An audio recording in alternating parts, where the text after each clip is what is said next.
എല്ലാ വിദ്യാർത്ഥികൾക്കും ഓൺലൈൻ ക്ലാസ്സിൻ്റെ പുതിയൊരു അധ്യായത്തിലേക്ക് കൂടി ഹാർദവമായ സ്വാഗതം. ഇന്നത്തെ നമ്മളുടെ ക്ലാസ് നമ്മൾ നിർത്തിയ ഭാഗത്തിൻ്റെ ബാക്കിയായിട്ടാണ് എടുക്കാനായിട്ട് പോകുന്നത്. നമ്മൾ കഴിഞ്ഞ ക്ലാസ്സുകളിൽ അവസാനിപ്പിച്ചത് Anglo Saxon society, culture and literature എന്നുള്ളൊരു ഭാഗത്താണ്. ഇനി അതിൻ്റെ തുടർച്ചയായിട്ടുള്ള അവരുടെ ചില പൊളിറ്റിക്കൽ സെറ്റിൽമെൻറ്റ്സിനെ കുറിച്ചിട്ടാണ് നമ്മൾ ഇന്ന് ചർച്ച ചെയ്യാൻ പോകുന്നത്. എന്താ political settlements? What is mean by political settlements? നമുക്കറിയാം, എല്ലാ രാജ്യങ്ങളിലും അതാത് രാജ്യങ്ങളുടേതായിട്ടുള്ള തനത് സ്വഭാവം നിലനിർത്തിക്കൊണ്ടുള്ള ഒരു സാമൂഹിക രാഷ്ട്രീയ ചുറ്റുപാടുണ്ടായിരുന്നു. ആ രാഷ്ട്രീയ ചുറ്റുപാടിനെയാണ് പൊളിറ്റിക്കൽ സെറ്റിൽമെൻറ്റ്സ് എന്ന് പറയുന്നത്. ഇപ്പോൾ നമുക്കറിയാം, ഇന്ത്യ എന്ന് പറയുന്ന രാജ്യം, നമ്മുടെ രാജ്യത്തെ സംബന്ധിച്ചിടത്തോളം നമുക്ക് പൊളിറ്റിക്കൽ സെക്ടേഴ്സ് എന്ന് പറയുന്നത് ഒരുപാടാണ്. ഒരു സെക്ടറിലല്ല നമ്മൾ ഒതുങ്ങി നിൽക്കുന്നത്. നമ്മുടെ രാജ്യത്തിൻ്റെ ഏറ്റവും പ്രധാനപ്പെട്ട സെഗ്മെൻ്റ് ആയിട്ടുള്ള പാർലമെൻറ്റ്, നമുക്കറിയാം, പാർലമെൻറ്റിനെ രണ്ട് സഭകളായിട്ട് നമ്മൾ തിരിക്കുന്നു: ലോക്സഭ, രാജ്യസഭ. ഇത് നമ്മളുടെ ഗവൺമെൻറ്റിൻ്റെ ഏറ്റവും ബേസിക് ആയിട്ടുള്ള, അല്ലെങ്കിൽ ഏറ്റവും ടോപ്പ് മോസ്റ്റിൽ നിൽക്കുന്ന പൊസിഷൻ. ഇനി നമ്മൾ താഴോട്ട് വരും. ഗാന്ധിജിയൊക്കെ വിഭാവനം ചെയ്ത ഒരു രാഷ്ട്രീയ സങ്കല്പമുണ്ട്. അതാണ് നമ്മൾ ഈ പറയുന്ന വികേന്ദ്രീകരണ ഭരണം. അതായത് താഴെ തട്ടുകളിലേക്ക് ഭരണ സംവിധാനത്തെ ഡിവൈഡ് ചെയ്ത് കൊടുക്കുന്ന രീതി. അപ്പോൾ പാർലമെൻറ്റ് എന്ന് പറയുന്നത് വളരെ വലിയൊരു പൊസിഷനാണ്. അവിടുത്തെ രണ്ട് സഭകളിലേക്ക് നമുക്ക് നേരിട്ട് നോമിനേറ്റ് ചെയ്യാമെങ്കിലും, അല്ലെങ്കിൽ നമ്മളുടെ സ്ഥാനാർത്ഥികളെ പറഞ്ഞു വിടാമെന്നുണ്ടെങ്കിലും, അതിൻ്റെ ഒരു പര്യാപ്തത എന്ന് പറയുന്നത് എത്രത്തോളം പോസിബിൾ ആണ് എന്നുള്ളതിനെക്കുറിച്ച് നമ്മൾ ചിന്തിച്ചു കഴിഞ്ഞാൽ വളരെയധികം ബുദ്ധിമുട്ട് ഫീൽ ചെയ്യുന്നതായിട്ട് നമുക്ക് തോന്നും. അപ്പോൾ അതിന് നമ്മൾ ഡിവൈഡ് ചെയ്യും. ഓരോ സംസ്ഥാനത്തിനും നമ്മൾ എന്ത് ചെയ്യും? സ്റ്റേറ്റിൻ്റെ വക സെപ്പറേറ്റ് എന്തുണ്ടായിരിക്കും?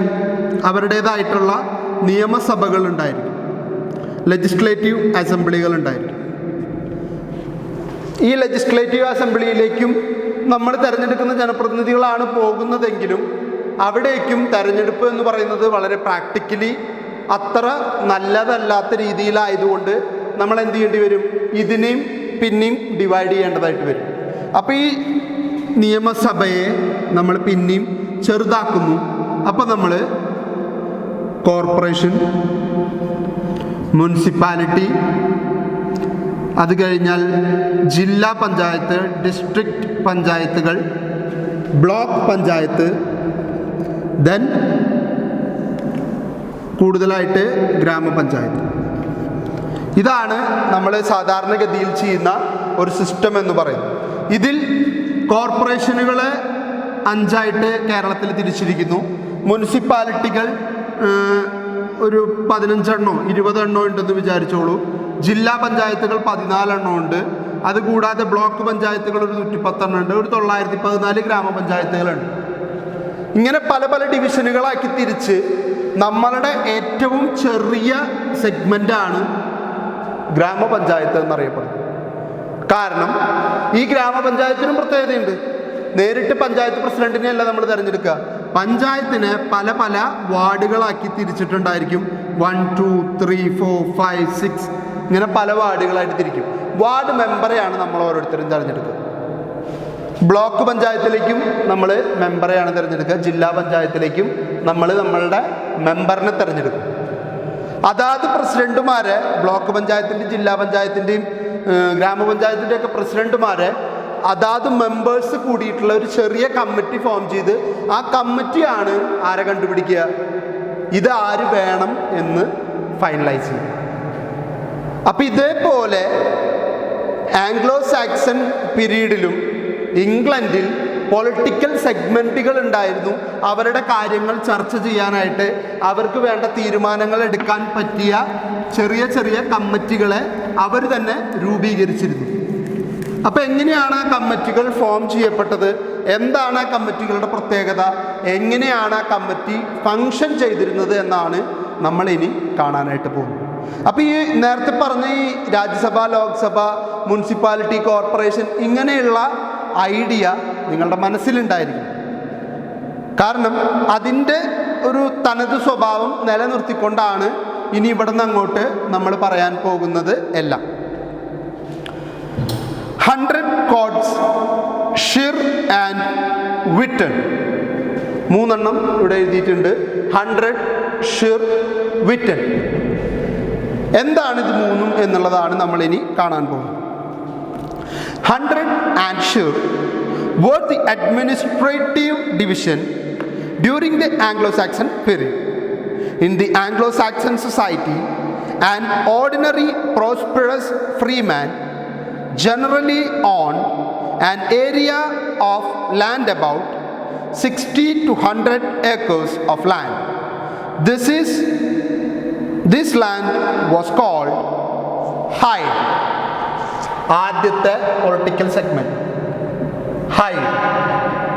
ഹൈഡ് എന്ന് വെച്ച് കഴിഞ്ഞാൽ 60 മുതൽ 100 വരെ ഏക്കർ കണക്കിനുള്ള സ്ഥലത്തെയാണ് ഹൈഡ് എന്ന വാക്കുകൊണ്ട് ഉദ്ദേശിക്കുന്നത്.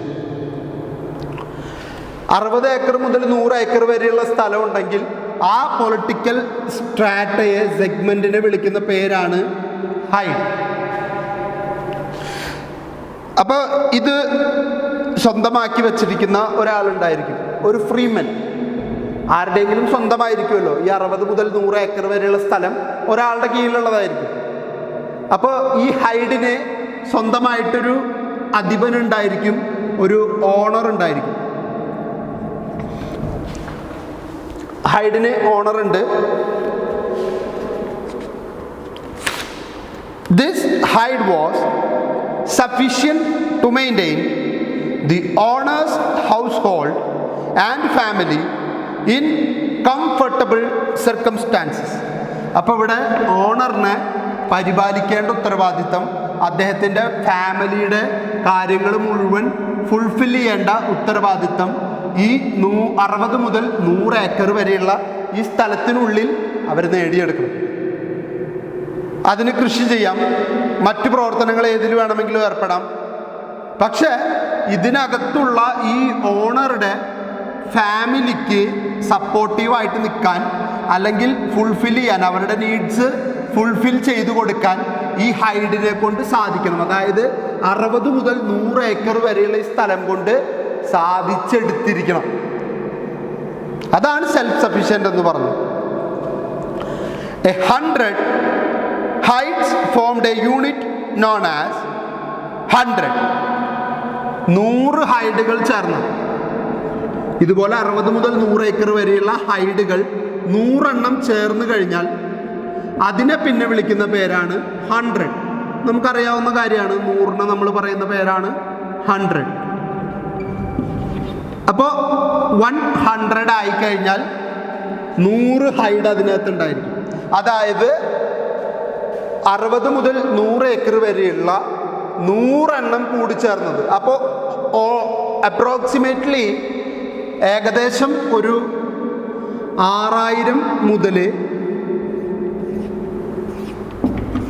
10000 വരെയുള്ള ഏക്കറായിരിക്കും എന്ത്, ഒരു 100 എന്ന് പറയുന്നത്. കാരണം 100 ഹൈഡ് ചേർന്നാൽ ഒരു 100 ആയി. ഒരു ഹൈഡിൻ്റെ വലിപ്പം എന്ന് പറയുന്നത് 60 to 100 ഏക്കേഴ്സാണ്. അപ്പോൾ ഇവിടേക്ക് വരുമ്പോൾ അത് 6000 മുതൽ 10000 ഏക്കർ വരെയുള്ള സ്ഥലത്തെയാണ് എന്തെന്ന് വിളിക്കുന്നത്, 100 എന്ന് വിളിക്കുന്നത്. അപ്പോൾ ഇവിടെ എത്ര ഫാമിലി ഉണ്ടായിരിക്കും? 100 ഹൗസ് ഓണേഴ്സ് ഉണ്ടായിരിക്കും, അല്ലെങ്കിൽ 100 ഫാമിലി ഗ്രൂപ്പ്സ് ഇതിനകത്തുണ്ടായിരിക്കും. 100 ഫാമിലി.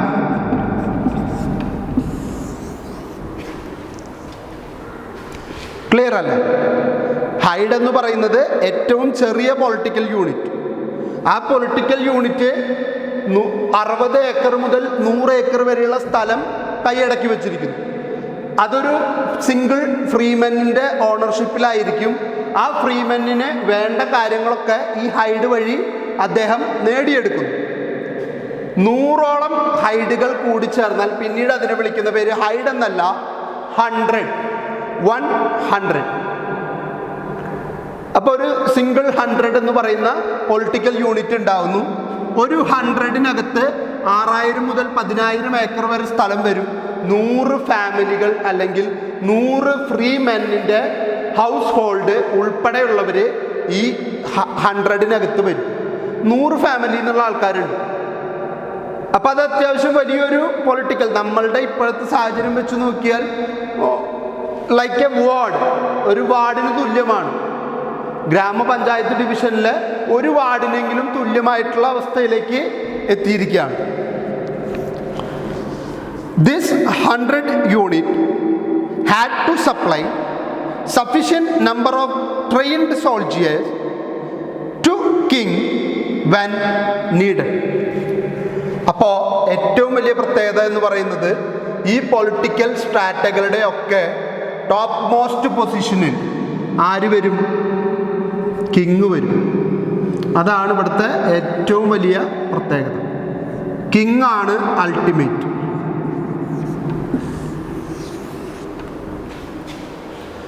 ഹൈഡിൻ്റെ ഉത്തരവാദിത്വം കിങ്ങിനാണ്, 100ൻ്റെ ഉത്തരവാദിത്വം കിങ്ങിനാണ്.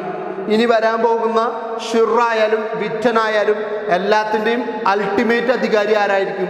കിങ് തന്നെയായിരിക്കും. 100 ചെയ്യേണ്ട കാര്യമാണ് പറഞ്ഞിരിക്കുന്നത്. ഓരോ 100ൻ്റെ കീഴിലും, അതായത് ഓരോ 100ൻ്റെ കീഴിലും സഫീഷ്യൻ്റ് ആയിട്ടുള്ള സോൾജിയേഴ്സ് ഉണ്ടായിരിക്കും. എന്തിനു വേണ്ടിയിട്ട് ഈ സോൾജിയേഴ്സ് എന്നറിയും? രാജാവിന് എപ്പോഴാണോ യുദ്ധത്തിൽ സോൾജിയേഴ്സിന് ആവശ്യമായിട്ട് വരുന്നത്, അപ്പോൾ ആവശ്യത്തിന് സോൾജിയേഴ്സിനെ സപ്ലൈ ചെയ്യാൻ ഓരോ 100നും ബാധ്യതയുണ്ട്. ഇപ്പം ഈ ഒരു 100ൽ 1000 പേര് സോൾജിയേഴ്സ് ഉണ്ടെന്ന് വിചാരിക്കും. രാജാവിന് യുദ്ധത്തിൻ്റെ സമയത്ത് ഒരു 500 സോൾജിയേഴ്സിനെ കൂടി വേണം. അപ്പോൾ ഈ 100നോട് ചോദിച്ചു കഴിഞ്ഞാൽ ഇവർ ഇതിൽ നിന്ന് 1000 സോൾജിയേഴ്സ് കൂടി ഉണ്ടെന്ന് വിചാരിക്കാം. അപ്പോൾ അവരതിൽ നിന്ന് ഒരു 500 പേരെ രാജാവിൻ്റെ ആവശ്യത്തിന് വേണ്ടി കൊടുക്കും. അത് കൊടുക്കുന്നതുകൊണ്ടാണ് ഇതിനെ ഒരു പൊളിറ്റിക്കൽ സെഗ്മെൻ്റായിട്ട് നിർത്തിയിട്ടുള്ളത്. രാജാവിന് ആവശ്യത്തിന് ഹെൽപ്പ് ചെയ്യാൻ കഴിയുന്ന ഒരു പൊളിറ്റിക്കൽ സെഗ്മെൻ്റാണ് 100 എന്ന് പറയുന്നത്. These 100s were presided over by headman known as reeve. ഇവിടെ എഴുതിയിരിക്കുന്നു റീവ്. ഓരോ 100നും ഒരു തലവൻ ഉണ്ടായിരിക്കും. അയാളാണ് ആ 100ൻ്റെ തലവൻ. ക്ലിയർ ആണല്ലോ? അപ്പോൾ രാജാവ് എല്ലാത്തിൻ്റെയും മുകളിലുണ്ട്. He's ultimate person. അതിൽ തർക്കമൊന്നുമില്ല. നമ്മൾ പറയുന്നത് അൾട്ടിമേറ്റിനെ കുറിച്ചിട്ടല്ല, ഈ 100നെ നിയന്ത്രിക്കാൻ ഒരാൾ വേണ്ടേ? നമ്മൾ ഈ പറയുന്ന പഞ്ചായത്തിന് പ്രസിഡന്റ് ഉള്ള പോലെ ഒരാൾ 100നെ നിയന്ത്രിക്കാൻ വേണം. ആ നിയന്ത്രിക്കുന്ന ആളുടെ പേരാണ് റീവ്. അദ്ദേഹത്തിന് വിളിച്ചിരുന്ന പേരാണ്. അപ്പോൾ 100നൊരു റീവ് ഉണ്ടായിരിക്കും. The റീവ് settled local disputes in 100s and had the right to punish for the offenses against the law. Thus 100 became 100 court. അപ്പോൾ ഓരോ 100നും സ്വന്തമായിട്ട് എന്തുണ്ട്? ഒരു കോർട്ടുണ്ട്, കോടതിയുണ്ട്. ഈ കോർട്ട് എന്ത് ചെയ്യും? 100 ഫാമിലിയാണ് താമസിക്കുന്നത്. ഒരു സ്ഥലത്ത് 2 ഫാമിലി ഉണ്ടായാൽ മതി, തർക്കം ഉണ്ടായിരിക്കും. പല വിഷയങ്ങളിൽ തർക്കം ഉണ്ടായിരിക്കും. അവിടെയാണ് 100 ഫാമിലി ഒരുമിച്ച് ജീവിക്കുന്നത്. ഡിസ്പ്യൂട്ട്സ് എന്തായാലും ഉണ്ടായിരിക്കും. തർക്കങ്ങൾ അങ്ങോട്ടും ഇങ്ങോട്ടും ഉണ്ടാവും. ഈ പ്രശ്നങ്ങൾ പരിഹരിച്ച് മുന്നോട്ട് പോകാൻ അവരെ സഹായിക്കേണ്ട വ്യക്തിയാണ് റീവ്. ഈ റീവിൻ്റെ ഉത്തരവാദിത്തമാണ് ഈ കോർട്ടിനെ നിയന്ത്രിക്കുക എന്നുള്ളത്. 100 കോർട്ടിൽ വരുന്ന പ്രശ്നങ്ങൾ പഠിച്ച് പരിഹാരം കണ്ടെത്തി തെറ്റ് ചെയ്തവരെ പണിഷ് ചെയ്യാനുള്ള അവകാശം റീവിനുള്ളതാണ്. സോ 100ൽ നിന്നൊരു പ്രശ്നം നാളെ കിങ്ങിൻ്റെ അടുത്തേക്ക് എത്തരുത്. 100ലുള്ള പ്രശ്നം 100ൽ തന്നെ ഉള്ള കോർട്ടിൽ പരിഹരിച്ച് തീർക്കുക, തെറ്റ് ചെയ്തവരെ പണിഷ് ചെയ്യുക. അതിനാണ് റീവ് എന്ന് പറയുന്ന ഒരാളെ അവിടെ ചുമതലപ്പെടുത്തിയിരിക്കുന്നത്. In later days, when the large shirs or counties began to appear, there were a shir reeve a word now become Sharif. Shir was an administrative division above the 100 and existed in the time of the Alfred the Great and fully developed during the reign of Edgar. It was administered by an elder man and by a Sharif. Sharif presided over the Shir court. അപ്പോൾ അടുത്ത political segment വന്നിരിക്കുകയാണ്. ആ political സെഗ്മെൻറ്റിൻ്റെ പേരാണ് ഷിർ. എങ്ങനെയാണ് ഒരു ഷിർ create ചെയ്യപ്പെടുന്നതെന്ന് ചോദിച്ചു കഴിഞ്ഞാൽ, ഇവിടെ നമ്മൾ പറഞ്ഞു 100 ഹൈഡ് ചേർന്നാൽ എന്തായി? ഒരു 100 അങ്ങനെയെങ്കിൽ 2 or more, 2 അതിലധികമോ 100s ചേർന്നാൽ ഈസ് ഈക്വൽ ടു 1 ഷിർ. 100 ഹൈഡ് ചേർന്നാൽ ഒരു 100ഉം 2 അതിലധികമോ 100s കൂടി ചേർത്താൽ, ഇപ്പം നമ്മൾ നേരത്തെ പറഞ്ഞ 100 ഫാമിലി പ്ലസ് അഗെയിൻ ഒരു 100 ഫാമിലി, ഇനിയും വേണമെങ്കിൽ ഒരു 100 ഫാമിലിയും കൂടി ചേർത്താലും എന്തായിട്ട് കണക്കാക്കും? 2 വരെ മതി. 3 ഉണ്ടെങ്കിൽ 3ഉം കൂടി ചേർത്താലും 1 ഷിർ ആയിട്ട് മാറും, അഥവാ കൗണ്ടി. ഇപ്പോഴത്തെ ഇംഗ്ലീഷ് കൗണ്ടികളെ കുറിച്ച് നിങ്ങൾ കേട്ടിട്ടുണ്ടായിരിക്കും. Southampton, Northampton, Middlesex, Essex, Wessex, Sussex, ഇങ്ങനെയുള്ള കുറേ കൗണ്ടികളുണ്ട്. ആ കൗണ്ടിയുടെ ആദ്യത്തെ രൂപമാണ് ഷിർ എന്ന് പറയുന്നത്. ഷിറിൻ്റെ ഭരണാധികാരിയും റീവ് തന്നെയാണ്. ഈ ഷിർ റീവ് എന്നുള്ള പദത്തിൽ നിന്ന്, അല്ലെങ്കിൽ ഈ പദം കിട്ടിയതിൻ്റെ കാരണം ഇസ്ലാമിക് വേർഡായിട്ടുള്ള ഷെറീഫ് എന്ന വാക്കിൽ നിന്നാണ്. ഇങ്ങനൊരു പദം നിങ്ങൾ ഇസ്ലാമിക് വേർഡ് കേട്ടിട്ടുണ്ടായിരിക്കും, ഷെരീഫ്. ഷെരീഫുമാരുണ്ടായിരുന്നു എന്നൊക്കെ നമ്മൾ പറയുന്നത് കേട്ടിട്ടുണ്ട്, പ്രഭുക്കന്മാർക്ക് തുല്യമായിട്ടുള്ള പദവി. ഈ ഷെരീഫ് എന്ന വാക്കിൽ നിന്നാണ് ഷിർ റീഫ് എന്ന വാക്ക് രൂപീകരിക്കപ്പെട്ടിട്ടുള്ളത്. അല്ലെങ്കിൽ ഷിർ റീവിൽ നിന്നാണ് ഷെരീഫ് എന്ന പദം ഇസ്ലാമിക് പദമായിട്ട് കടന്നു വരുന്നത്. ഷിറിൻ്റെ അധികാരിയാണ് ഷിർറീവ്. ഷിർറീവിൻ്റെ കീഴിലും ഓരോ കൗണ്ടിക്കും അല്ലെങ്കിൽ ഓരോ ഷിറിനും അവരുടേതായിട്ടുള്ള കോർട്ട് ഉണ്ടായിരിക്കും. ഈ കോർട്ടിൻ്റെ അധിപനാണ് ഷിർ റീവ് എന്നറിയപ്പെടുന്നത്. 100ൽ പറഞ്ഞതുപോലെ തന്നെ സെയിം. ഇത്തരത്തിലുള്ള ഷിറുകൾ ഏറ്റവും കൂടുതൽ നിലനിന്നിരുന്ന കാലമാണ് കിങ് ആൽഫ്രഡ് ഇംഗ്ലണ്ട് ഭരിച്ചിരുന്ന സമയം. കിങ് ആൽഫ്രഡ് ഇംഗ്ലണ്ട് ഭരിച്ചിരുന്ന സമയത്ത് ഏറ്റവും കൂടുതലായിട്ട് ഇത് കാണുകയും പിന്നീട് ഇതിൻ്റെ ഒരു വലിയ രീതിയിലുള്ള ഡെവലപ്മെൻറ്റ് കൊണ്ടുവന്നത് എഡ്ഗാർ എന്ന് പറയുന്ന കിങ്ങുമാണ്. ആൽഫ്രഡ് ദ ഗ്രേറ്റ് കൊണ്ടുവന്നു, പക്ഷേ എഡ്ഗാർ ആണ് ഇതിനെ കൂടുതലായിട്ട് മുന്നോട്ട് നയിച്ചത്. അപ്പം അദ്ദേഹത്തിൻ്റെ കോൺട്രിബ്യൂഷൻ എന്ന് പറയുന്നത് വളരെ വലുതാണെന്ന് മനസ്സിലാക്കുക.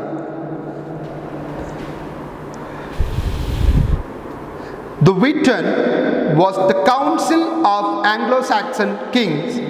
King ruled through a sort of parliament called Witan or Wittenage Mort. Wittenage Mort.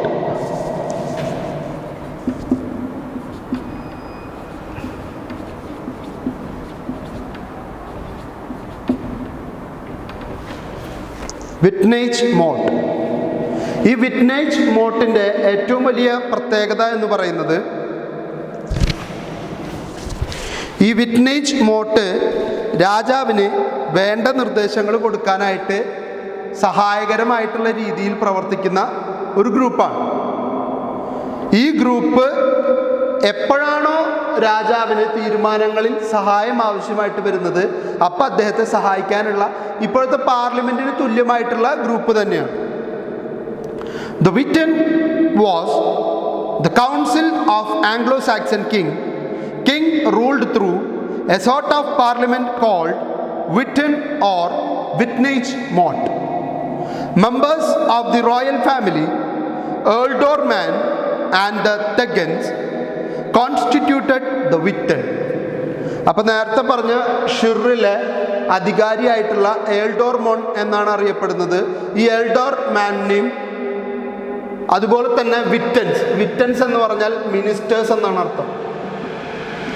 Minister, ഈ മിനിസ്റ്റർമാരും കൂടിച്ചേർന്നതാണ് ഈ പറയുന്ന വിൻറ്റേജ് മോഡ് എന്ന് പറയുന്നത്.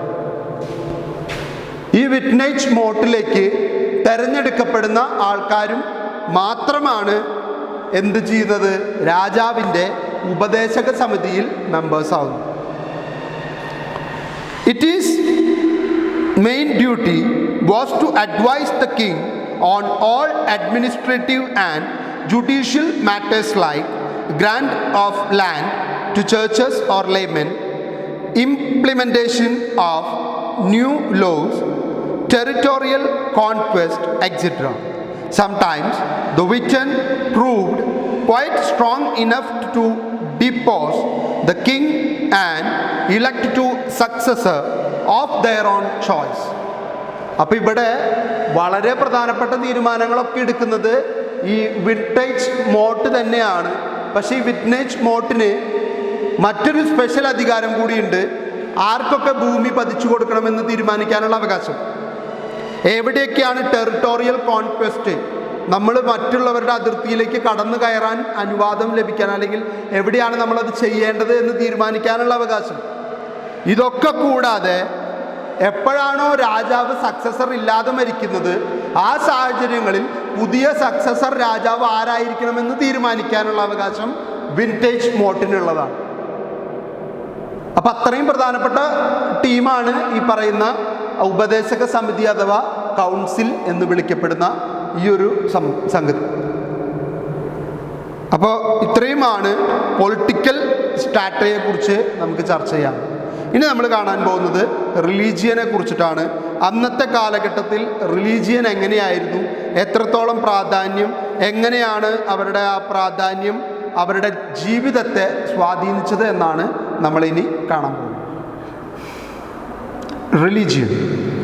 The Anglo-Saxon were polytheistic pagans when they first came to Britain. The evidence about the religious practices comes from their burial custom and from records in later Christian writings. അപ്പോൾ പോളിതീയിസ്റ്റിക് ആണ്, ഏകദൈവ വിശ്വാസികളല്ല, മോണോതീയിസ്റ്റിക് അല്ല. അവർക്ക് പല ദൈവങ്ങളാണ്, പലതും എല്ലാത്തിനും ദൈവം എന്ന് പറയുന്ന പോലത്തെ ഒരു രീതിയാണ് അവർക്കുണ്ടായിരുന്നത്. ഇവിടെ ചില ഉദാഹരണങ്ങൾ അതിന് തന്നെ എഴുതിയിട്ടുണ്ട്. എനിവേ, ഇതിനെക്കുറിച്ചൊക്കെയുള്ള നമുക്ക് കിട്ടുന്ന ലഭ്യമായിട്ടുള്ള അറിവുകൾ എന്ന് പറയുന്നത്, ഏറ്റവും വലിയ അറിവ് ലഭിക്കുന്നത് ആംഗ്ലോ സാക്സൺസിനെ കുറിച്ചിട്ട് കിട്ടുന്നതിൻ്റെ പ്രധാന കാരണം അവരുടെ ശവമടക്ക് രീതിയിൽ നിന്നാണ്, ബറിയലിൽ നിന്നാണ് കിട്ടുന്നത്. അവർ ആ അടക്കം ചെയ്യുന്ന രീതിയെ ബേസ് ചെയ്തുകൊണ്ടും അതിനെക്കുറിച്ച് ആർക്കിയോളജിസ്റ്റുകൾ നടത്തിയ പഠനത്തിൻ്റെ വെളിച്ചത്തിലുമാണ് നമുക്ക് ലഭ്യമായിട്ടുള്ള ഒരുപാട് അറിവുകളുള്ളത്. പിന്നീടുള്ള കുറേ അറിവുകൾ ക്രിസ്ത്യൻ അന്നത്തെ കാലഘട്ടത്തിലെ മിഷണറീസും മറ്റുള്ളവരും ക്രിസ്ത്യൻസിന് വേണ്ടി എഴുതി തയ്യാറാക്കിയ പുസ്തകങ്ങളിൽ നിന്ന് ലഭിക്കുന്ന അറിവുകളുമാണ് അവിടെ കൂടുതലായിട്ടും കൊടുത്തിരിക്കുന്നത്. Excavation of the earliest Anglo-Saxon cemeteries at Sutton Hoo.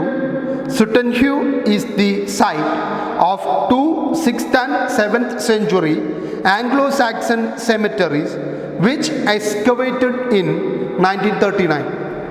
6-7 നൂറ്റാണ്ടുകളിൽ ഉണ്ടായിരുന്ന ആംഗ്ലോ സാക്സൺസിൻ്റെ സെമിറ്ററീസ് എന്ന് വെച്ചാൽ എന്താ, ശവമടക്കിന് ഉപയോഗിക്കുന്ന സ്ഥലത്തെ വിളിക്കുന്ന പേരാണ് സെമിറ്ററീസ്.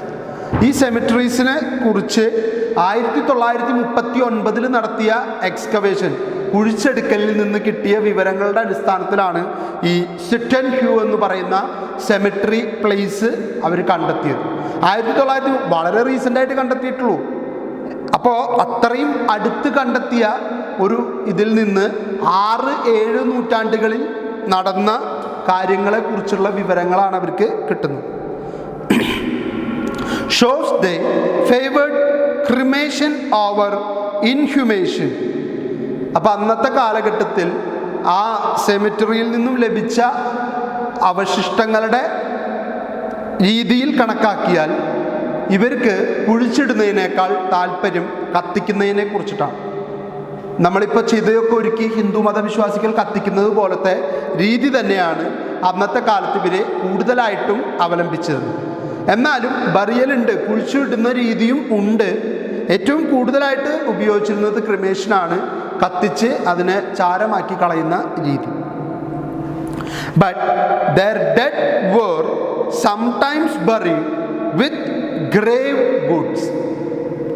വളരെ വിലപിടിപ്പുള്ള സാധനങ്ങൾ ഉൾപ്പെടെ വെച്ചുകൊണ്ട് ശവം അടക്കുന്ന രീതിയും അന്നത്തെ കാലത്ത് നിലനിന്നിരുന്നു. അതിനവരൊരു കാരണം കൂടി പറയുന്നുണ്ട്. എന്തിനാണ് ഈ നല്ല സാധനങ്ങളൊക്കെ ഈ ശവത്തിൻ്റെ കൂടെ വെച്ചിട്ട് കുഴിച്ചു മൂടുന്നതിൻ്റെ ആവശ്യം? അതാണ് അവർ പറയുന്നത്. It suggest that they believed in an after life. അപ്പോൾ അവർക്കൊരു വിശ്വാസം നിലനിന്നിരുന്നു, മരിച്ച ആൾക്കാർ സ്വർഗത്തിൽ പോയാൽ അവർ ജീവിക്കും, അല്ലെങ്കിൽ നരകത്തിൽ പോയാലും അവർക്കൊരു റീബർത്ത് ഉണ്ട്, രണ്ടാമത്തെ ഒരു ജന്മമുണ്ട്. ആ ജന്മത്തിൽ ഉപയോഗിക്കാൻ വേണ്ട സാധനങ്ങൾ അയാൾ ഇവിടെ ഉപയോഗിച്ചിരുന്ന അദ്ദേഹത്തിൻ്റെ വിലപിടിപ്പുള്ളതൊക്കെ അദ്ദേഹത്തിന് കൊടുത്തയക്കുന്നു. മണ്ടനാശയമാണ്. എന്നിരുന്നാലും അന്നത്തെ ആൾക്കാരുടെ ഒരു വിശ്വാസം അത് തന്നെയാണ് ഈജിപ്തിലെ മമ്മികളുടെ കാര്യത്തിലും സംഭവിക്കുന്നത്. ഫറവോമാരെ ശവസംസ്കാര ചടങ്ങിൽ അവർ വിലപിടിപ്പുള്ള ഒരുപാട് സാധനങ്ങൾ, രാജാവിൻ്റെ ഏറ്റവും വാല്യുബിൾ ആയിട്ടുള്ളതൊക്കെ അദ്ദേഹത്തിൻ്റെ കൂടെ അടക്കം ചെയ്യും. എന്തിനു വേണ്ടിയിട്ടാണ്? അദ്ദേഹം അടുത്ത ജന്മത്തിൽ അല്ലെങ്കിൽ പുതിയൊരു ബർത്തിൽ രാജാവായിട്ട് തന്നെ ജീവിക്കണം. അതിനു വേണ്ട എല്ലാ സാധനങ്ങളും അവർ ഇവിടുന്ന് കൊടുത്തയക്കുകയാണ്. ഇനി അവരുടെ ദൈവങ്ങളെക്കുറിച്ച് പറയാൻ, ഫസ്റ്റ് വൺ വുഡൻ. വുഡൻ എന്ന് പറയുന്നത് ചീഫ് ഗോഡാണ്, അവരുടെ ഏറ്റവും മെയിനായിട്ടുള്ള ദൈവം. ടിവ്. ടിവ് എന്ന് പറയുന്ന ദൈവത്തിന് എന്തിൻ്റെ പേരിലാണ് ഇവർ അറിയപ്പെടുന്നത്? ദ ഗോഡ് ഓഫ് വാർ, യുദ്ധത്തിൻ്റെ ദേവൻ എന്നാണ് ടിവ് അറിയപ്പെടുന്നത്. ഒരു പേരിട്ടിരിക്കുന്നു, ടിവ് എന്നൊരു പേരിട്ടിരിക്കുന്നു. Then Thor. തോർ എന്ന് പറയുന്ന വ്യക്തി, നിങ്ങൾ മാർവൽ അവഞ്ചേഴ്സിൻ്റെ സീരീസ് കാണുന്നവർക്കറിയാം, അതിലുണ്ട് ഇങ്ങനൊരു കഥാപാത്രം, തോർ എന്ന് പറയുന്നൊരു കഥാപാത്രം. എനിഹൗ ഇവിടുത്തെ തോർ എന്ന് പറയുന്നത് ഇടിമിന്നലിൻ്റെ ദേവനാണ്, ഗോഡ് ഓഫ് തണ്ടർ. ഇടിമിന്നലിനെ അവർ ദൈവമായിട്ട് ആരാധിക്കുന്നു. കാരണം അവരുടെ നിയന്ത്രണത്തിന് കീഴിൽ കൊണ്ടുവരാൻ കഴിയാത്തൊരു ശക്തിയാണ് തണ്ടർ. അപ്പോൾ ആ തണ്ടറിനെ അവർ ദൈവമായിട്ട് ആരാധിക്കാനായിട്ട് ശ്രമിക്കുന്നു. ഫ്രിയ. ഫ്രിയ എന്ന് പറയുന്നത് അടുത്തൊരു ദൈവം. ഫ്രിയ മീൻസ് ഗോഡ് ഓഫ് ലവ്. സ്നേഹത്തിൻ്റെ ദൈവമാണ് ഫ്രിയ എന്നറിയപ്പെടുന്നത്. Next one സാട്രൺ. സാട്രൺ എന്ന് പറയുന്ന ദൈവത്തിൻ്റെ പ്രത്യേകത നോക്കാം.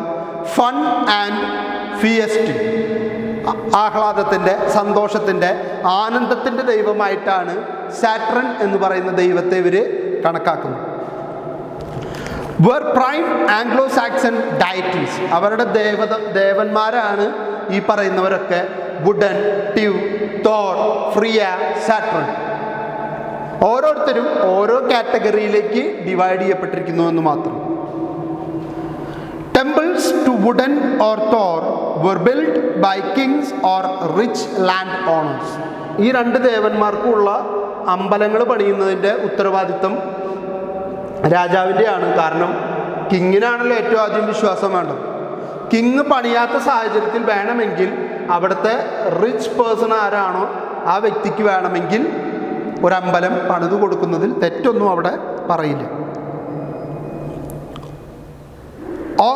Oxen, horses and pigs were sacrificed and people sprinkled themselves with their blood. After the Gregorian mission in 597 Christian era, see advent of Christianity, Anglo-Saxons were converted into Christianity. അപ്പോൾ ഇവരുടെ ഈ അമ്പലങ്ങളിലൊക്കെ എന്ത് ചെയ്യും? ദേവന്മാരെ പ്രീതിപ്പെടുത്താനായിട്ട് ജീവൻ ബലി കൊടുക്കുന്ന രീതിയുണ്ട്.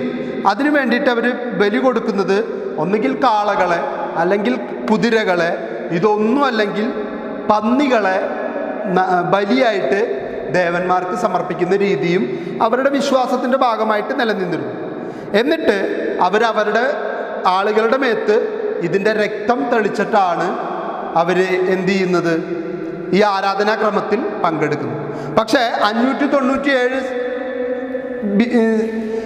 ക്രിസ്ത്യാനിറ്റിയുടെ കടന്നുവരവോടുകൂടി 597 ആകുമ്പോഴേക്കും ഇംഗ്ലണ്ടിൽ ക്രിസ്ത്യാനിറ്റി വളരെയധികം കടന്നു വരാനായിട്ട് തുടങ്ങി. റോമൻസ് കടന്നു വന്നതോടുകൂടി ക്രിസ്ത്യാനിറ്റിയെക്കുറിച്ച് ജനങ്ങൾ അറിയാൻ തുടങ്ങി. പതുക്കെ പതുക്കെ ആംഗ്ലോ സാക്സൺ ക്രിസ്ത്യാനിറ്റിയിലേക്ക് കൺവേർട്ട് ആവാനായിട്ട് തുടങ്ങി. ക്രിസ്ത്യാനിറ്റിയുടെ ഏറ്റവും വലിയ പ്രത്യേകത എന്ന് പറയുന്നത്, ക്രിസ്ത്യാനിറ്റി ഏത് രാജ്യത്തേക്ക് കടന്നു വരുന്നോ അവിടെയുള്ള ആളുകളെ ക്രിസ്ത്യൻസ് ആക്കി കൺവേർട്ട് ചെയ്യുന്നതിന് ഇവർക്ക് ഭയങ്കര ഒരു വൈദഗ്ധ്യമുണ്ടായിരുന്നു. ആ കഴിവ് ഉപയോഗിച്ച് ഒരുപാട് പേരെ ക്രിസ്ത്യാനിറ്റിയിലേക്ക് കൺവേർട്ട് ചെയ്യാനായിട്ട് തുടങ്ങി. Anglo-Saxons were converted into Christianity. It was a major turning point in their life. Anglo-Saxons were converted from their pagan life beliefs to Christianity. They changed their view of life and became less warlike and more civilized. വാറിന് വേണ്ടി മാത്രം ഒരു ദൈവമുണ്ടായിരുന്ന ഒരു കാലഘട്ടത്തിൽ നിന്ന് Christianity എന്ന് പറയുന്ന മതം അവരെ എന്തിനെക്കുറിച്ച് പഠിപ്പിച്ചു? സ്നേഹത്തെക്കുറിച്ച് കൂടുതലായിട്ട് പഠിപ്പിച്ചു. അവർക്ക് ലവിനെ ബേസ് ചെയ്തുകൊണ്ടൊരു ദൈവമുണ്ട്. എന്നിട്ടും ക്രിസ്തു കാണിച്ചു തന്ന സ്നേഹം, ശത്രുക്കളെ പോലും സ്നേഹിക്കുക എന്ന് പറയുന്ന സ്നേഹത്തെ അവരിഷ്ടപ്പെടാൻ തുടങ്ങി. അതുകൊണ്ട് യുദ്ധമല്ല വേണ്ടത്, സമാധാനവും സിവിലൈസ്ഡ് ആയിട്ടുള്ള ഒരു ലൈഫുമാണ് വേണ്ടതെന്ന് ആംഗ്ലോ സാക്സൻസ് തിരിച്ചറിയാനായിട്ട് തുടങ്ങി. ആ തിരിച്ചറിവിൽ നിന്ന് അവരവരുടെ ജീവിത രീതി തന്നെ മാറ്റിയെടുത്തു. അപ്പോൾ അവരുടെ ലൈഫിന് മൊത്തത്തിലൊരു ചേഞ്ച് വന്നു.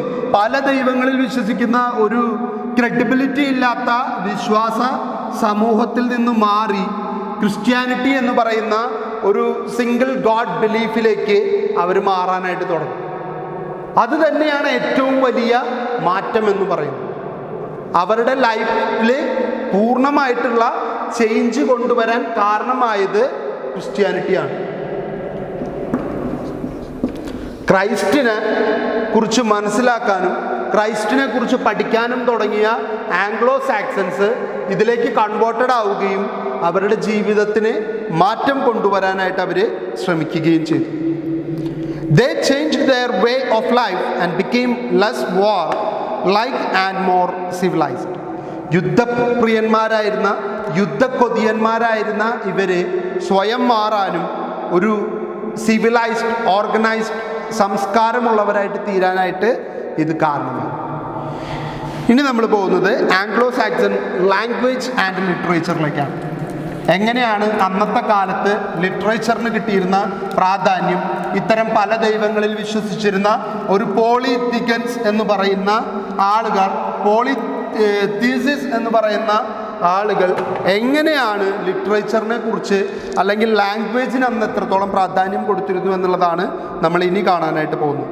The Anglo Saxons spokes the language we now called Old English. അവരന്ന് ഉപയോഗിച്ചിരുന്ന ലാംഗ്വേജ് എന്ന് പറയുന്നത് ഓൾഡ് ഇംഗ്ലീഷാണ്. ഇത് ശരിക്കുമുള്ളൊരു കാറ്റഗറൈസേഷൻ അല്ല. പഴയ ഇംഗ്ലീഷ് ലാംഗ്വേജ് കൃതികളും ഇന്നെഴുതുന്ന ഉപയോഗിക്കുന്ന ഇംഗ്ലീഷ് ഭാഷയും തമ്മിലുള്ള അന്തരം കൊണ്ടാണ് ഓൾഡ് ഇംഗ്ലീഷ്, ന്യൂ ഇംഗ്ലീഷ് എന്നുള്ള രണ്ട് വിഭാഗമായിട്ട് തിരിച്ചിരിക്കുന്നത്. It is the ancestor of modern day English.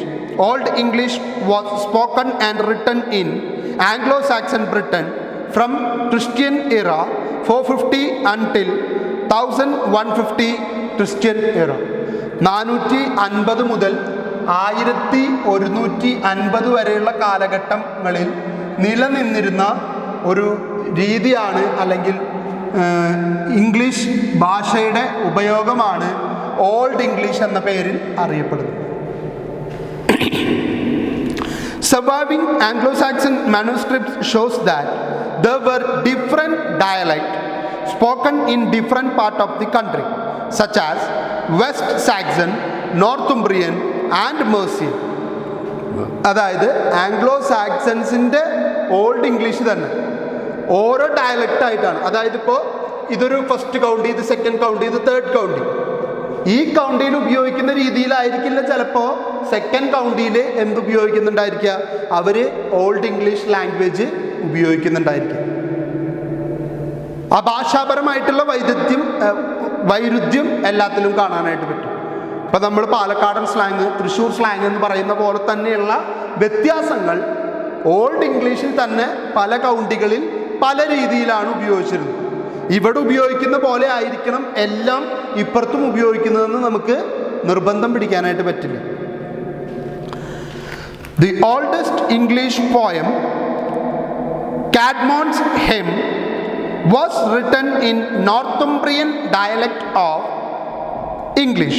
അപ്പോൾ ആദ്യത്തെ അല്ലെങ്കിൽ അവൈലബിൾ ആയിട്ടുള്ളതിൽ വെച്ച് ഏറ്റവും പുരാതനമായിട്ടുള്ള കൃതി എന്ന് അവകാശപ്പെടാൻ പറ്റുന്ന പുസ്തകമാണ്, കവിതാ സമാഹാരമാണ്, പോയട്രിയാണ്, പോയമാണ്. അതിൽ കിട്ടിയിട്ടുള്ളതിൽ വെച്ച് ഏറ്റവും പഴയത് എന്ന് വിളിക്കാവുന്ന പുസ്തകം ഇതാണ്, കാഡ്മോൺസ് ഹെം. വർഷം കൃത്യമായിട്ട് നമുക്ക് കണക്കാക്കാനായിട്ട് പറ്റിയിട്ടില്ല. ഓൾഡ് ഇംഗ്ലീഷിൽ 450, 1150 കാലഘട്ടത്തിലുള്ളതായതുകൊണ്ട് തന്നെ കൃത്യമായിട്ടൊരു വർഷം നമുക്കിതിൽ പറയാൻ പറ്റില്ല. പക്ഷേ ഓൾഡ് ഇംഗ്ലീഷിൽ അവൈലബിൾ ആയിട്ടുള്ളതിൽ വെച്ച് ഏറ്റവും പഴയ poem was written in Northumbrian dialect of English. During the time of Alfred the Great, there was a conspicuous development in the field of Anglo-Saxon language and literature. Evidence for a central language is first seen during the period of the king Ethelred. അടുത്തൊരു കിങ്ങിൻ്റെ contribution ഇഥൽറെഡ്. ഇഥൽറെഡിൻ്റെ കാലത്ത് കൊണ്ടുവന്ന മാറ്റം ആയിരങ്ങളിലാണ്, 1000-ലാണ് ഇദ്ദേഹം അധികാരത്തിലേക്ക് വരുന്നത്. King Alfred ഒരുപാട് കാര്യങ്ങൾ ചെയ്തു എന്ന് നമ്മൾ ആൽഫ്രഡ് ദ ഗ്രേറ്റ് എന്ന് പറയുന്ന ആളുടെ കോൺട്രിബ്യൂഷൻ്റെ കാലഘട്ടത്തിൽ പറഞ്ഞതാണ്. ഒരുപാട് പുസ്തകങ്ങൾ ലാറ്റിനിൽ നിന്നും ഇംഗ്ലീഷ് ലാംഗ്വേജിലേക്ക് അദ്ദേഹം തർജ്ജമ ചെയ്തു എന്ന് നമ്മൾ പറഞ്ഞിരുന്നു. ഇനി അടുത്തൊരാളാണ് Ethelred. During his reign there was an explosion of writing in Latin and Old English.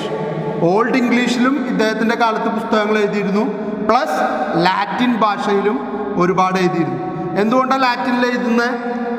ഇവർ വളരെ ഹ്യൂജ് ലെവലിൽ ക്രിസ്ത്യാനിറ്റിയിലേക്ക് കൺവേർട്ടഡ് ആയതുകൊണ്ട് ക്രിസ്ത്യാനിറ്റിയുടെ ലാംഗ്വേജ് ആയിട്ടുള്ള ലാറ്റിൻ കൂടി അവർ ഉപയോഗിക്കാനായിട്ട് തുടങ്ങി.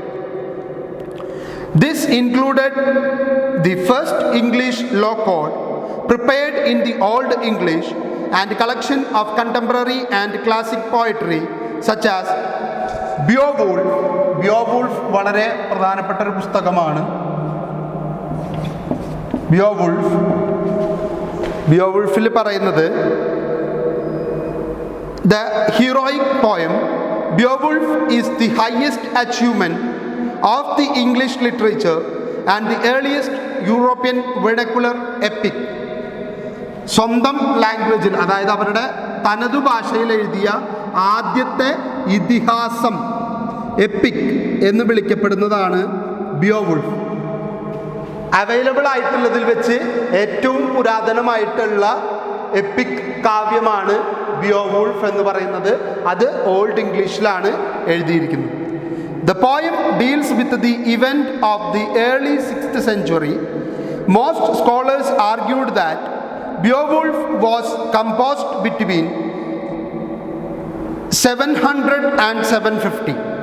It was named after the Scandinavian hero Beowulf, whose exploits and character provide its connecting theme. A prominent writer of the period was Venerable Bede. Again venerable ബീഡിനെ കുറിച്ച് ചർച്ച ചെയ്യപ്പെടുന്നു. അദ്ദേഹത്തിൻ്റെ പ്രാധാന്യമാണ് അവിടെ കണക്കാക്കുന്നത്. അദ്ദേഹം ഒരുപാട് കൃതികൾ ആ കാലഘട്ടത്തിൽ എഴുതിയിരുന്ന വ്യക്തിയാണ്, പ്രത്യേകിച്ച് ഓൾഡ് ഇംഗ്ലീഷിൽ. അപ്പോൾ ബിയോവുൾഫ് എന്ന് പറയുന്ന ഈ കൃതി അല്ലെങ്കിൽ ഈ വ്യക്തി, ചിലപ്പോൾ ഇതൊരു വ്യക്തിയായിരിക്കാം, പലരും സജസ്റ്റ് ചെയ്യുന്നത്, പല ഹിസ്റ്റോറിയൻസും പറയുന്നത് വളരെ ശക്തനായ ഒരു ഭരണാധികാരിയാണ് ബിയോവുൾഫ് എന്നാണ് പറയുന്നത്. അതുകൊണ്ട് ഒരു ഹീറോയിക് ക്യാരക്ടറാക്കി അദ്ദേഹത്തെ മാറ്റുകയും അദ്ദേഹത്തിനെ പ്രകീർത്തിക്കാൻ വേണ്ടി എഴുതിയ പുസ്തകമാണ്, എപ്പിക്കാണ് ബിയോവുൾഫ് എന്ന് പറയപ്പെടുന്നു. ഒന്നിനും കൃത്യമായിട്ടുള്ള അറിവില്ല. 700-750 കാലഘട്ടത്തിലാണ് ഈ പുസ്തകം പുറത്തിറങ്ങിയത് എന്ന് വിശ്വസിക്കപ്പെടുന്നു. അടുത്തതാണ് വെനറബിൾ ബീഡ്. അത് റൈറ്ററുടെ പേരാണ്. അദ്ദേഹത്തിൻ്റെ കോൺട്രിബ്യൂഷൻ എന്താണെന്ന് നോക്കാം. Bede was an Anglo Saxon monk and scholar. He wrote an excellent book title ecclesiastical history of the English people. Church സംബന്ധമായിട്ടുള്ള വസ്തുക്കളെ, ചർച്ച് സംബന്ധമായിട്ടുള്ള കാര്യങ്ങളെയാണ് എക്ലീസിയാസ്റ്റിക്കൽ എന്ന പദം കൊണ്ട് ഉപയോഗിക്കുന്നത്. ഇദ്ദേഹം ഇവിടെ ecclesiastical history of the English people എന്ന് പറയുന്നു. ചർച്ചുമായിട്ട് ബന്ധപ്പെട്ടുകൊണ്ട് എങ്ങനെ ഇംഗ്ലീഷ് പീപ്പിളിൻ്റെ ചരിത്രം എഴുതാം എന്ന് പഠിപ്പിച്ച വ്യക്തിയാണ് ആര്? Venerable Bede. അദ്ദേഹം ചർച്ച ചെയ്തത് ഈ എക്ലീസിയാസ്റ്റിക്കൽ നോഷനിൽ നിന്നുകൊണ്ടാണ്. It was published in the year 1731 century Christian era and commissioned by Northumbrian king. അന്നത്തെ കാലത്ത് നോർത്തുംബ്രിയയിലെ കിങ് ആയിരുന്ന വ്യക്തിയാണ് ആ 731 വർഷത്തിൽ എഴുതപ്പെട്ട ecclesiastical history of the English people എന്ന പുസ്തകം കമ്മീഷൻ ചെയ്തു. എഴുതിയത് വെനറബിൾ ബീഡാണ്, കമ്മീഷൻ ചെയ്തത് അന്നത്തെ നോർത്തുംബ്രിയൻ കിങ് ആണ്. The book was written in Latin. അപ്പോൾ ബീഡ് എഴുതിയിരുന്നത് ഓൾഡ് ഇംഗ്ലീഷിലല്ല, ലാറ്റിനിൽ ആണ് എന്നുള്ളതാണ് ഏറ്റവും വലിയ പ്രത്യേകത. എന്തുകൊണ്ട് ലാറ്റിൻ എന്ന് ചോദിച്ചാൽ, അല്ലെങ്കിൽ എന്തുകൊണ്ട് 731 പുറത്തിറങ്ങിയ ഇദ്ദേഹത്തിൻ്റെ ഈ പുസ്തകത്തിന് വലിയ പ്രാധാന്യം കൊടുക്കാതെ 700 to 750 എഴുതിയ ഈ പുസ്തകത്തിന് പ്രാധാന്യം കൊടുക്കുന്നു എന്ന് ചോദിച്ചാൽ, ബിയോവോൾഫിൻ്റെ പ്രത്യേകത ഓൾഡ് ഇംഗ്ലീഷിലാണ് എഴുതിയിരിക്കുന്നത്. വെനറബിൾ ബീഡ് എഴുതുന്നത് ഓൾഡ് ഇംഗ്ലീഷിലല്ല. He is writing on Latin language by the influence of Christianity. അതാണ് പ്രത്യേകത. It covers the history of England from 55 Christian era, when the Julius Caesar first conquered Britain, up to the 8th century Christian era. He published 40 books in his lifetime, and many of them were translated into Old English. Venerable Bede ആ കാലഘട്ടത്തിൽ എഴുതിയ പുസ്തകങ്ങൾ മുഴുവൻ ലാറ്റിനിലായിരുന്നു. പക്ഷേ then it is converted to translated into Old English. കാരണം അന്നത്തെ ഇംഗ്ലണ്ടിലെ ജനങ്ങൾക്ക് വായിക്കാൻ കഴിയുന്ന, മനസ്സിലാകാവുന്ന ഏറ്റവും എളുപ്പമുള്ള ലാംഗ്വേജ് ഓൾഡ് ഇംഗ്ലീഷാണ്. അപ്പോൾ അവിടെ ഇദ്ദേഹം കൊണ്ടുപോയിട്ട് ലാറ്റിനിൽ എഴുതിയാൽ ഒരുപാട് പേർക്ക് ആ പുസ്തകങ്ങൾ വായിക്കാൻ കഴിയാത്ത സാഹചര്യം ഉണ്ടാവും. ആ സാഹചര്യത്തെ മറികടക്കാൻ വേണ്ടി വെനറബിൾ ബീഡ് നല്ല ഭംഗിയായിട്ട് ലാറ്റിനിൽ എഴുതുന്ന പുസ്തകങ്ങളൊക്കെ തന്നെ ഓൾഡ് ഇംഗ്ലീഷിലേക്ക് തർജ്ജമ ചെയ്യപ്പെട്ടു. 40ഓളം പുസ്തകങ്ങളാണ് ഓൾഡ് ഇംഗ്ലീഷിലേക്ക് മാറ്റിയത്. Another important literary achievement of the Anglo Saxon period was the Anglo Saxon Chronicle. അത് നമ്മൾ ഓൾറെഡി ആൽഫ്രഡ് ദ ഗ്രേറ്റിൻ്റെ കാലഘട്ടത്തിൽ പറഞ്ഞതാണ്. ഒരു ആംഗ്ലോ സാക്സൺ ക്രോണിക്കിൾ തയ്യാറാക്കാൻ അന്നത്തെ കാലത്ത് അവർ തയ്യാറായി. It is a collection of entries from documents written in various monasteries in England through the Anglo-Saxon period. The chronicle deals with the political and military events during the period. The chronicle consists of 7 interrelated manuscripts and a primary source for the early history of England. അപ്പോൾ Anglo സാക്സൺസിൻ്റെ കാലഘട്ടത്തിൽ ഇറങ്ങിയ Chronicle വളരെ important ആണ്, Anglo സാക്സൺസിന് വേണ്ടിയിട്ട് ഇറക്കിയതാണ്. പക്ഷേ അന്നത്തെ കാലഘട്ടത്തിൽ തന്നെ അവരവരെ കുറിച്ചുള്ള ചരിത്ര രേഖകൾ സൂക്ഷിച്ചു വെച്ചു. അന്നത്തെ ആംഗ്ലോ സാക്സൺ മൊണാസ്ട്രിയിലുള്ള രേഖകളെ അവർ ഒരു പുസ്തകമാക്കി ക്രിയേറ്റ് ചെയ്തിറക്കി. എന്തിനു വേണ്ടി? വരുന്ന തലമുറ അവരെക്കുറിച്ച് വായിച്ച് മനസ്സിലാക്കാൻ വേണ്ടി. ആ കാലഘട്ടത്തിൽ അവരങ്ങനെ ചിന്തിച്ചു എന്നുള്ളതാണ് ഏറ്റവും important. The chronicle consists of 7 interrelated manuscripts and a primary source of the early history of England. The original manuscript of chronicle was created in the 9th century Christian era in Wessex during the reign of the Alfred the Great. 7 നൂറ്റാണ്ടുകളോളം അല്ലെങ്കിൽ 7 Inter related manuscripts ആണ് available ആയിട്ടുള്ളത്. പക്ഷേ original hand written ക്രോണിക്കിളിൻ്റെ തുടക്കക്കാരൻ എന്ന് വിളിക്കാവുന്നത് 9ാമത്തെ സെഞ്ചുറിയിൽ വന്ന Alfred the ഗ്രേറ്റിനെ തന്നെയാണ്. അദ്ദേഹമാണ് ഇങ്ങനെ ഒരു ക്രോണിക്കിൾ ഉണ്ടാക്കണം എന്നുള്ളൊരു ആശയം ജനങ്ങളുടെ മുൻപിൽ ആദ്യമായിട്ട് മുന്നോട്ട് വെച്ചത്. അതും 750, 800 അല്ലെങ്കിൽ 900 വർഷങ്ങളുടെ കാലഘട്ടത്തിലാണ്.